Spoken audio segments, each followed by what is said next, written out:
मंडला के ग्राम मोचा में धूमधाम से मनाई गई धरती आबा बिरसा मुंडा की जयंती। मंडला जिले के अंतर्गत आने वाली ग्राम मोचा कान्हा किसली के खेल मैदान में आदिवासियों के मसीहा राष्ट्र मालिक आदिवासी जननायक धरती आबा क्रांति सूर्य बिरसा मुंडा जी की जयंती पर Birsa brigade suckle committee mocha एवं गोंडवाना आंदोलन के युवाओं द्वारा विशाल आदिवासी सम्मेलन आयोजित कर बिरसा मुंडा जयंती को आदिवासी स्वाभिमान दिवस के रूप में मनाया गया। इस कार्यक्रम में आदिवासी समुदाय के जनप्रतिनिधि, समाज सेवी, मातृशक्ति, पितृशक्ति, युवा एवं पत्रकार बंधु बड़ी संख्या में उपस्थित रहे। कार्यक्रम की शुरुआत सर्वप्रथम खेल मैदान मोचा से कलश यात्रा के साथ नगर भ्रमण करते हुए रैली बस स्टैंड मोचा पहुंची। उसके बाद मुख्य अतिथि भंवरलाल परमार एवं टीआई अजय मरकाम के द्वारा गोंडी रीति रिवाज अनुसार हल्दी चावल का तिलक लगाकर 20 फीट बिरसा मुंडा जी के प्रतिमा अनावरण किया गया। राजस्थान के आदिवासी शिक्षक, पूरे भारत देश में आधुनिक बिरसा सामाजिक वैचारिक गुरु के नाम से प्रसिद्ध भंवरलाल परमार जी एवं बिछया विधायक नारायण सिंह पटका इस कार्यक्रम के मुख्य अतिथि रहे। उसके कारणों का एहसास मुझे यहाँ के कार्यक्रम में देखने को मिला। दादा हीरा सिंह मरकाम को भी हमने देखा। मोतीरावण कंगाली सर की किताबें भी हमने पढ़ी और बहुत सारे साथी सुमेर सिंह जी, उन सब से भी हमारी मुलाकात हुई।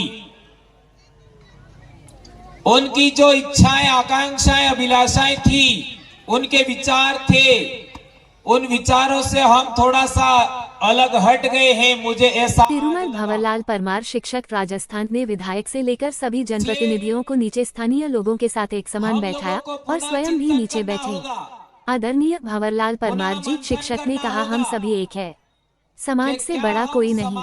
अपने संगठन और राजनीतिक दल को अपने घर के खूंटी में टांग कर आओ। आदिवासियों के महापुरुष हैं, यानी 5 जनवरी 2011 सुप्रीम कोर्ट के जजमेंट के अनुसार जितने भी इंडिजिनस पीपल हैं उनके महापुरुषों का अध्ययन करने का काम काज है, वह 2015 से नॉन स्टॉप हम कर रहे हैं। मीन्स ये नहीं है कि 2015 से हम लोग कर रहे हैं। हम लोगों ने 2003 से इस विषय की ओर आगे बढ़ने का काम किया और पढ़ते पढ़ते, लिखते लिखते, समझते समझते हम लोग पूरे देश भर में घूम गए। हम लोगों ने पूरा देश के जितने भी महापुरुष हैं, जितने भी इलाके हैं, उन सबको हमने वॉचिंग किया, उसको देखा हमने। और इसके बाद हमको लगा कि पूरे देश भर में आदिवासियों की जो सोच है, जो विचारधारा है, जो उनका दर्शन है, उनके काम करने का तरीका वो एक जैसा है। तो क्यों नहीं हमारे पूर्वज जो काम नहीं कर पाए, यानी हम लोग पूरे देश भर के जितने इंडिजिनस पीपल हैं उनको हम लोग एक मंच पर एक साझा अलायंस बना करके हमें साथ लाने में हमारे पूर्वज नाकामयाब रहे। तो ये बहुत बड़ा काम है, उसको हम कैसे करें, इसके लिए हम लोगों ने 2015 में आदिवासी परिवार नाम का बैनर बनाया। ये कोई संगठन नहीं है और उसके नाम पर हम लोगों ने बहुत बड़े बड़े कार्यक्रम हमने लिए। यानी हर रविवार को हमारे प्रोग्राम होते थे, उसमें 5-7 हज़ार लोग होते थे और बाद में जा कर के वो लाखों की संख्या में हो गए। अभी हमारे 3 राष्ट्रीय कार्यक्रम भी होते हैं अभी, लेकिन पिछले सालों में क्या है कि जब हमारा कार्यक्रम आता तभी चुनाव आ जाता है, इसलिए हम लोगों ने अभी अक्टूबर का कार्यक्रम था वो हमारा नहीं हो पाया। और अभी हम लोग जैसा हमारा जुलाई का कार्यक्रम देख सकते हो, विश्व आदिवासी दिवस का कार्यक्रम, इसमें लाखों लोगों की संख्या आती है। तो हम लोग इसी के सिलसिले में यहाँ पर बिरसा मुंडा का जो कार्यक्रम है, उसको बिरसा मुंडा की जयंती को हम लोग राष्ट्रीय आदिवासी स्वाभिमान दिवस के रूप में मनाते हैं।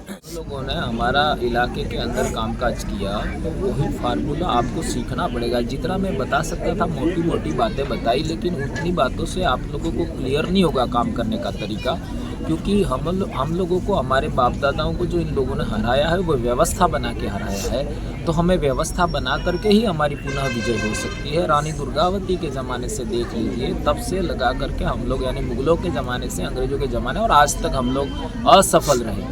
तो असफल क्यों रहे, उसको ध्यान में रखते हुए हम लोगों ने व्यवस्था बनाई है।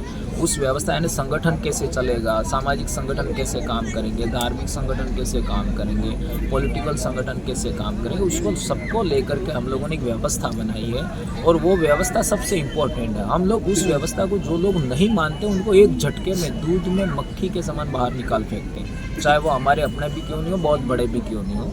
तो हम लोग जो सामाजिक व्यवस्था को सबसे ज़्यादा महत्व देते हैं, सामाजिक विचारधारा को सबसे ज़्यादा महत्व देते हैं। समाज सबसे प्रथम, इसके बाद सब दूसरी बात है। समाज और देश हमारा, ये हमारा देश है भारत, हमारे बाप दादा यहाँ के मूल रहवासी हैं, तो इस यहाँ पर जो लोग रह रहे हैं उनके साथ शांतिपूर्ण सहअस्तित्व कैसे हो, सभी धर्म के लोग यहाँ आपस में लड़े नहीं, एक दूसरे के साथ तालमेल बनाते हुए एक दूसरे के साथ शांतिपूर्ण सहअस्तित्व कायम करते हुए कैसे जिएं और दूसरों को जीने दें, उसके लिए हम लोगों ने जो व्यवस्था बनाई है उसको आपको सीखना पड़ेगा।